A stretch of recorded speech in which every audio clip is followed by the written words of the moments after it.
morning, everyone. So, this is the first episode, the very first episode of Voice of B1 Angels.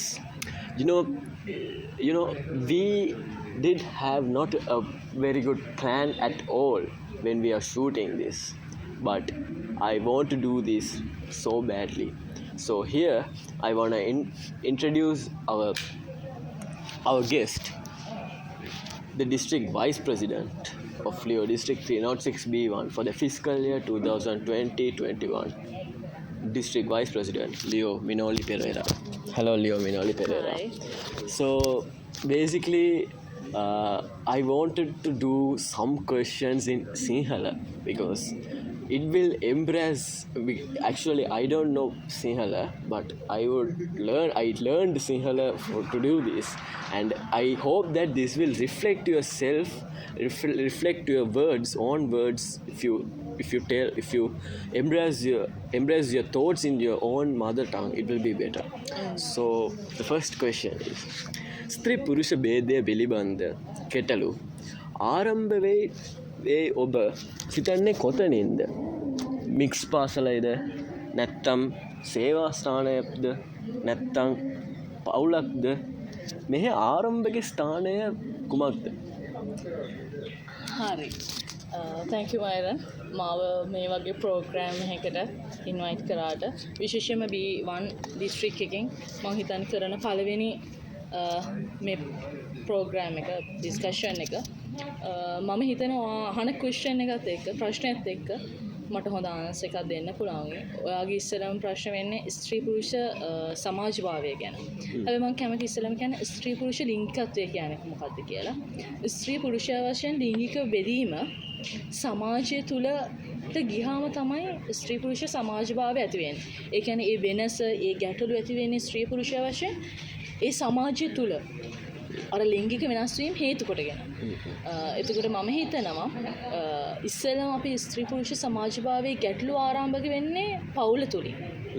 මොකද ඔයා මම ඉපදෙන පවුලෙත් දුවකට කරන්න ඕනේ මේ දේවල්, පුතෙක් කරන්න ඕනේ මේ දේවල් කියන දේ අද මේ ලංකාව තුල කියනවා. එතකොට බලද්දී මම කියන්න කැමති අද කාන්තාවකට පවුල තුල ලැබෙන ඇත්තටම ලැබෙන්නේ අඩු නිදහසක්. ඒ වගේම අඩු දේපලක්, අඩු වරප්සාද. හැබැයි පිරිමියා කියන්නේ පවුලේ මූලිකයා. එයාට ආධිපත්‍ය හිමි වෙනවා පවුලක. ලංකාවේ තියෙන්නේ පීතෘ මූලික සමාජය. මොකද මායරන්ට අමුතුවෙන් කියන්නේ අපේ අම්මලා ඉස්සෙල්ලාම කෑම බෙදලා දෙන්නේ කාටද? තාත්තට. තාත්තා තමයි ගෙදර හැමදේම කරන්නේ. හැබැයි අම්මා තමයි, කාන්තාව තමයි කේන්ද්‍රීය ස්ථානේ. කාන්තාව තමයි ඔක්කොම කරන්නේ. හැබැයි අපි හැම වෙලේම මූලිකත්වය දෙන්නේ පියාට. ඒක තමයි ඔය ස්ත්‍රී පුරුෂ සමාජභාවයේ ගැටලු ඇති වෙන්න මූලික හේතුව. එතකොට මම හිතනවා ඒක සමාජයට යද්දී පාසල තුලත් අපි දකින්න පුළුවන් සමහර ගැහැණු පාසල්, පිරිමි පාසල් තියෙනවා. ඒන් තුල ඒක අධ්‍යාපනය ලබන. ඒක පාසලට කිසි ප්‍රශ්නයක් නැහැ. හැබැයි පාසලෙන් ඇලෙනකොට ඕනික හිතන්න ඉස්කෝලේ ගේට්ටුවෙන් ඉස්සරහට ආපුවාම බොයිස් ස්කූල් එකක පිරිමි ළමයෙක්, ගර්ල්ස් ස්කූල් එකේ ගෑනු ළමයෙක් දාදී මිනිස්සු එක බලන්නේ වෙනස් ආකාරයක. හැබැයි ඒක මිශ්‍ර පාසලක් තුල නෑ. ඔවුන් ක්‍රියාකාරකම් තුල මිශ්‍ර පාසලේ දෙනවා. එතකොට මිශ්‍ර පාසලේ අධ්‍යාපන ලබද්දී ඔවුන් එක්කෙනෙක් නොදෙවෙනි වෙනවා. හැබැයි ඒ දෙන්නේ එළියට ඇවිල්ලා කතා කරද්දී මිනිස්සු ඇත්තට මේ ගැන කිසි වරදක් හිතන්නේ නැහැ. හැබැයි අර වෙන පාසල් දෙකක ළමයි දෙන්නෙක් කියලා කතා කරොත් මිනිස්සු ඒක වරදව දකිනවා. ඒක තමයි සමාජය. ඒතර සමාජය තුලත් පාසල් කාලයේ ස්ත්‍රී පුරුෂ සමාජභාවයේ ගැටලු පවතිනවා. තව අපි රැකියා අවස්ථාවන් ගැන හිමු. හොඳම උදාහරණය තමයි වැඩියම ගුරුවරු ඉන්නේ කාන්තාවෝ. එතකොට ගොඩක් අය හිතන්නේ කාන්තාවකට හොඳ ජොබ් එක ගුරු වෘත්තිය. එතකොට හෙද නර්සින් වලට ඉන්නේ කාන්තාවන්. හැබැයි බර වාහන යන්ත්‍ර පැදවීම, කාර්මික ඒ දේවල් වලට යොදාගන්නේ පිරිමි. එතකොට සමාජ විසින්ම කියනවා ලේබල් කරනවා. ඒකට හරි වචනේ. ඔවුන්ව එක එක රාමු තුල හිර කරනවා. කාන්තාවන්ට මේ දේ කරන්න පුළුවන්, පිරිමින්ට මේ දේ කරන්න පුළුවන් කියලා. හැබැයි මම හිතන්නේ නැහැ මේ කොයි සමාජයේ ඉන්නවා එඩිතර ශක්තිමත් කාන්තාවන්. ඒ වගේම ලාමක නම්‍යශීලී පිරිමින් කරුණා හදවත් ඇති පිරිමින්. එතකොට අපි දැනගන්න ඕනේ සමාජය තුළ ඔය දෙවිදාකාරකම මිනිසුන් අපිත් එක්ක ගැටෙනවා. ඒක කාන්තාව හා පුරුෂයා කියන දෙයක් නැහැ. එතකොට මම හිතන්නේ ගොඩක් දුරට කාන්තාව පුරුෂයා කියලා ඔය වෙන් කරන ලිංගිකත්වයම තමයි කාලයක් තිස්සේ පැවතුනහම කාන්තා පුරුෂ සමාජ භාවය කියලා අපේ හදාගන්න. සමාජයේ විශේෂයෙන්ම සමාජයේ ජීවිතයේ කාන්තාවන්ගේ විමුක්තිය පිළිබඳ ඔබ සිතන්නේ කුමක්ද? ප්‍රථමයෙන් මං කතා කරන්න කැමති මීට දවස් කීපයකට කලින් අපි සැමරූ කාන්තා දිනය පිළිබඳව. කාන්තා දිනය ගැන කතා කරපුවාම ඔබ හිතනවාද කාන්තාවන්ගේ නිදහස විමුක්තිය අද ලංකාව තුළ ඔවුන්ට තියෙනවා කියලා? මං හිතන්නේ ඒ ප්‍රශ්න අපිට ගැටලුවක්. ඇත්තටම ප්‍රශ්නයක්. මම හිතනවා කාන්තාවක් වශයෙන් කාන්තා විමුක්තිය ගැන කතා කරද්දී අපි අපේ අයිතීන් වෙනුවෙන් අපේ නිදහස වෙනුවෙන් අපේ ආරක්ෂාව පිළිබඳව යම් කිසි ප්‍රශ්න අද සමාජය තුළ තියෙනවා. එක්සත් ජාතීන්ගේ අරමුදල විසින් ජනග්‍රහ අරමුදල විසින් කරපු පරීක්ෂණයකදී යොමු වෙලා තියෙනවා පොදු ප්‍රවාහන සේවය යන 80ක් කාන්තාවන්ට ලිංගික හිස්සනයට ලක් වෙනවා කියන එක. ඒතර ඔවුන්ගෙනුත් 4% පමණයි පොලිසි පැමිණිල්ලක් යොදන්නේ. ඊම තේරෙනවා කාන්තාවන් කොච්චර තමන්ගේ අයිතීන් වෙනුවෙන් කතා කරන්න බයද කියන දේ. එතකොට මම හිතන්නේ කාන්තා විමුක්තිය කියන දේ මට මං ගැන කතා කරන්න බැරි නම් මම වෙනුවෙන් තව කෙනෙක් කතා කරයි කියලා. ඒතර මම කියන්නේ කාන්තාවන් උදෙසා හඬ නගන්න ඕන. එතකොට තමයි අපිට අපේ අයිතීන් සුරක්ෂිත කරගන්න පුළුවන් වෙන්නේ. හඬක් නගන කෙනෙක් මං අදහස් කරන්නේ නැහැ. ඔවුන් අනවශ්‍ය දෙයට. හැබැයි ඔවුන්ගේ අයිතිය වෙනුවෙන්, ඔවුන්ගේ ආරක්ෂාව වෙනුවෙන්, ඔවුන්ට අවශ්‍ය දේ වෙනුවෙන් ඔවුන්ට හඬ නගන්න පුළුවන්. ඒ හඬක් නගලා ඔවුන් ඒ දේවල් අත්පත් කරගත්තොත් ඒන්ට ඔවුන්ට විමුක්තිය ළඟා කරගන්න පුළුවන්. So now there was a recent incident. Even I have seen that in my Instagram wall and everything. So what happened was there was a lady, we all know that in India, somewhere in Mumbai, I don't know, a woman has used her gender as a weapon to accuse a man.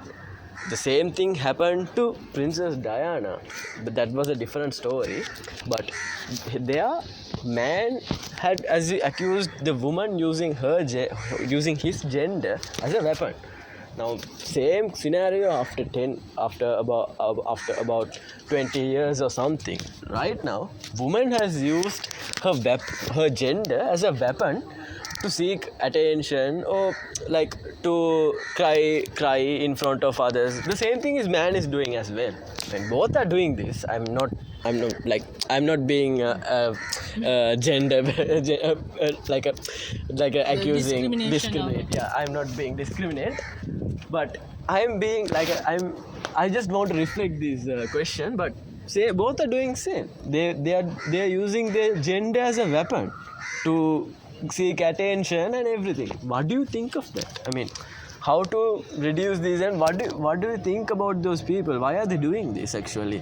Okay, first I will take the first part about the Indian incident. Actually, I think that's what when I was answering my second question, I told you women should speak themselves, speaking up for themselves, for the truth. They shouldn't spread the fake news. So the main that was an attitude problem, I guess, because being a woman and man is just physical. True. Yeah. Everyone is a human, right? At the end of the day, you feel sad, I feel happy, you feel happy, I feel sad. That's how it goes. So I think about the Indian incident, there's a response of media, and media should have their ethics to publicize what is right. not just the news that a person is publishing. Even I can publish anything on social media, but it's your responsibility to share it and to like first you can refer it, but it's your responsibility whether to know whether I should share it, because it will discriminate or it will discourage someone and it will harm their reputation. So it's you and my responsibility act responsible in the social media. And to that, add on to that, cyberbullying is like getting very vast in the social media. So I think people should be aware of the cyber activities and they should complain. Even we have facilities to lodge a complaint for the responsible parties. Then we can reduce those cyberbullying activities and cyber crimes. Other than that, as for your concern, I don't think discriminating a person from the gender wise is not the act of an educated person. That's actually a really good message from our district vice president. So I want to share one of my story here, something personal, but I really want to share this while you are saying this. So actually I want to share two of the stories, one of mine and one of my best friends. She was a woman. So one day she was in Instagram and she had a private account, and for followers, to increase her followers, he accepted someone she doesn't even know, some fake account, and that guy took her picture and he did some edits with some nude pictures. He did some edits and he published it, and the people who are seeing that are getting a thought that's her in that picture. So that is also happening to women these days, and that happened to me as well when I was doing grade 8. I unexpectedly I went to a net cafe, and I actually, when I was in grade 8, we need Facebook to have to play some big games like Barn Buddy, Dragon City. So I had a Facebook account, and that I forgot to log out from that net cafe.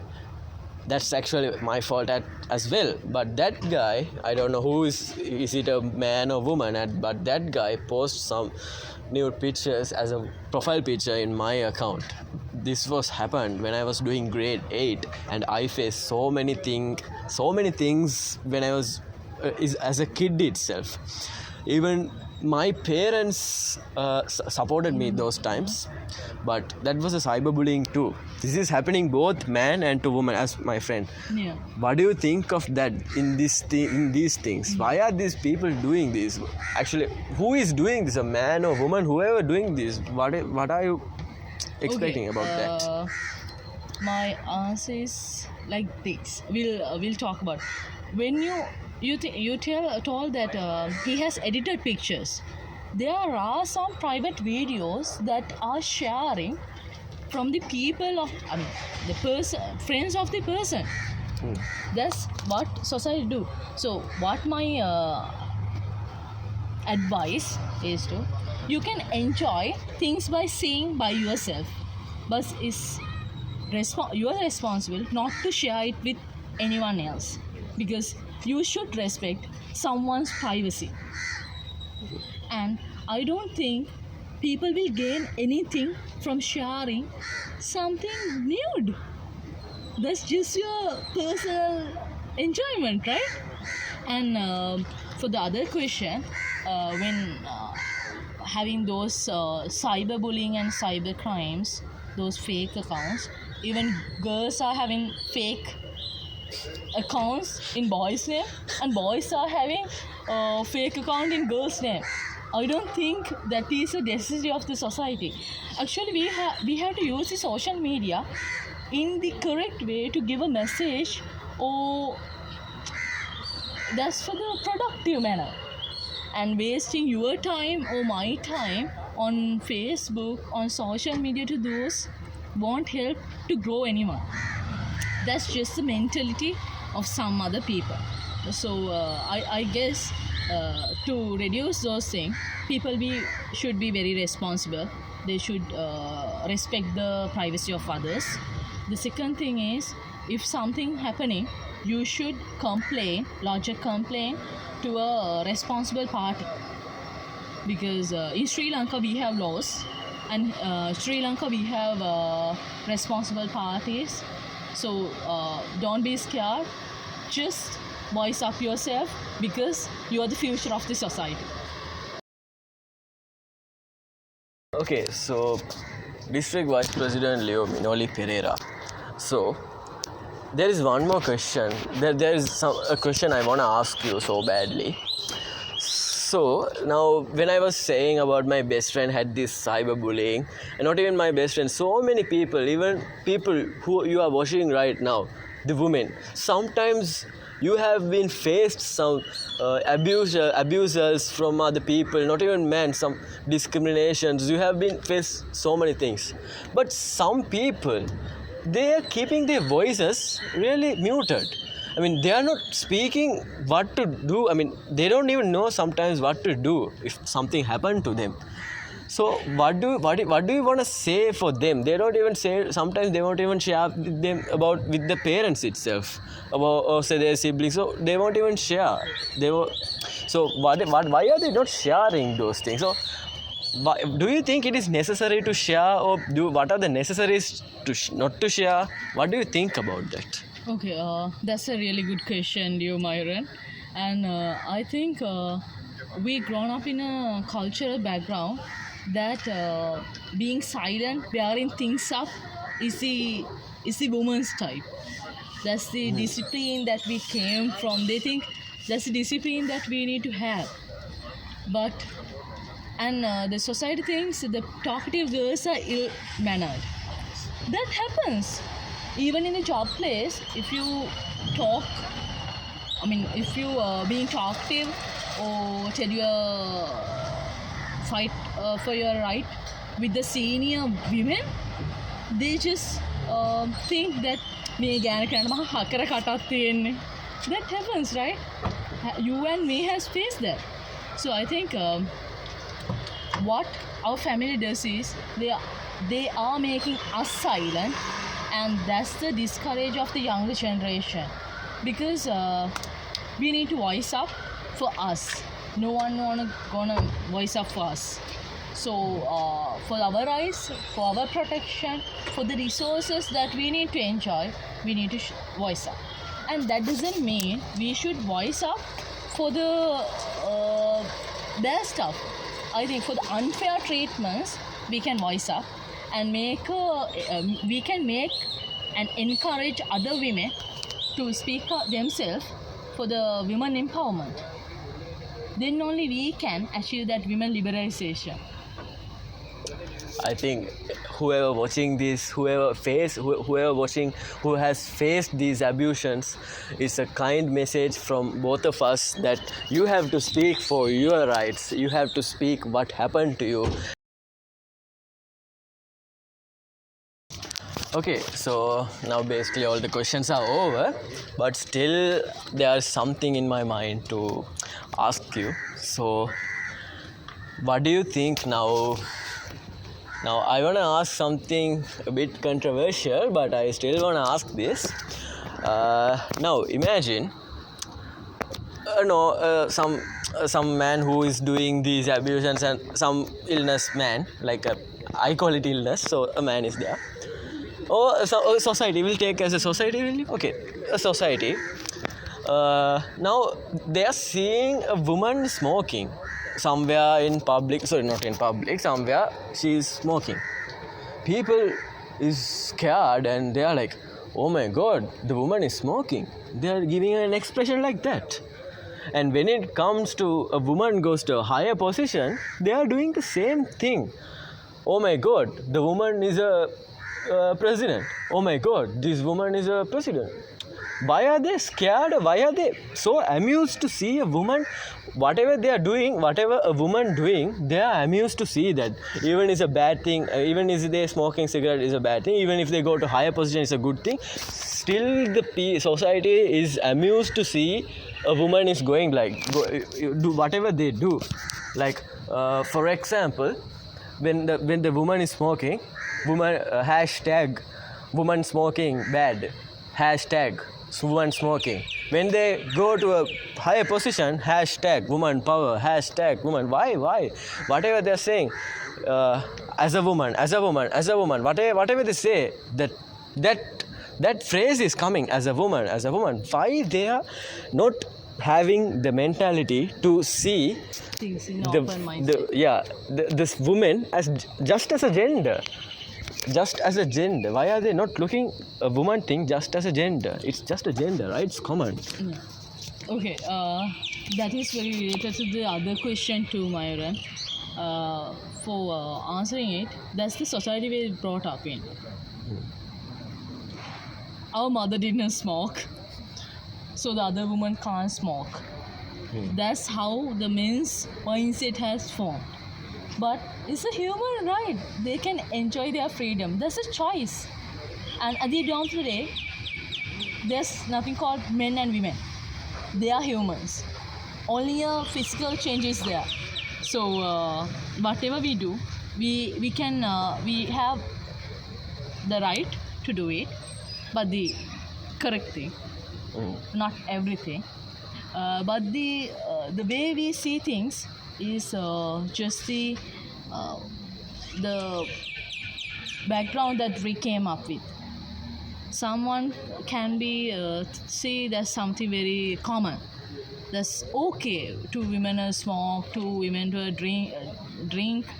But some men came with the society. They think that's prohibited for women.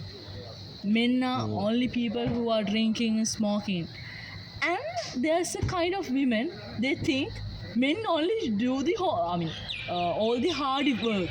They should work, they should earn for the family, they should do all the masculine work.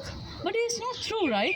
Even as a woman, we can help men to do there are women who are earning, mostly single parents, single mothers. They are earning and feeding their own children. So that's where we have that gender equality. We shouldn't discriminate men and women as genders. We should promote that. We should promote the gender equality. Gender equality is both the parties, boys and girls, enjoys their right, protection and the resources. So we should promote gender equality. For your second question, you asked when a woman is rising up from her ladder, why people are amused. I think the main reason is they haven't seen women going up in the ladder, because they think women is for raise children, feed the family. Feed in the sense they should cook, they should do the dishes, they should take care of the family. But it's not true, right? Even there's a greater contribution of women for our society. They are earning. And sometimes why they amuse this, they think they are doing something supernatural. But that's not true. You are a human, you have physical ability, you can do anything you want, and that's nothing to be amused. So basically, for your question, but one of my concern is we are living in this society where mom is the center point. She will do everything. At the same time, she will feed the children, she will do the dishes, she will arrange the house, and then again she goes to work. And not as a man, she is having a whole lot of things from the behind and only achieving things. That's why most of the men and the society praise her for her achievement. And I really like that, because it's not easy for achieve a target. But that's not only for women, but for men also. Father is a hard-earned one. They are doing everything for the family. They are taking care of children. At the same time, even he is achieving. So for the celebration, for praising, I should tell you, both the genders should praise and they should appraised for their work, and that's how we can promote our gender equality. Think that there are so many powerful words came out from our very own district vice president Leo Minoli Pereira. The equality, I mean, the equalism, it's not about the gender, not about the race, not about the caste, not about your money status, or not about your status, whatever. All are humans. All are humans. That's we can conclude from this episode of the voice of B1 Angels. So thank you, Leo Minoli Pereira, for having your time and having this interview. So really thank you, and we really appreciate your hard effort and your words. So yeah, thank you. Thank you, Leo Myron and his team, Leo Club of Vattala, for doing this great initiative. I really enjoyed the program doing with you, and I think you all will enjoy it. So hope to see more episode coming.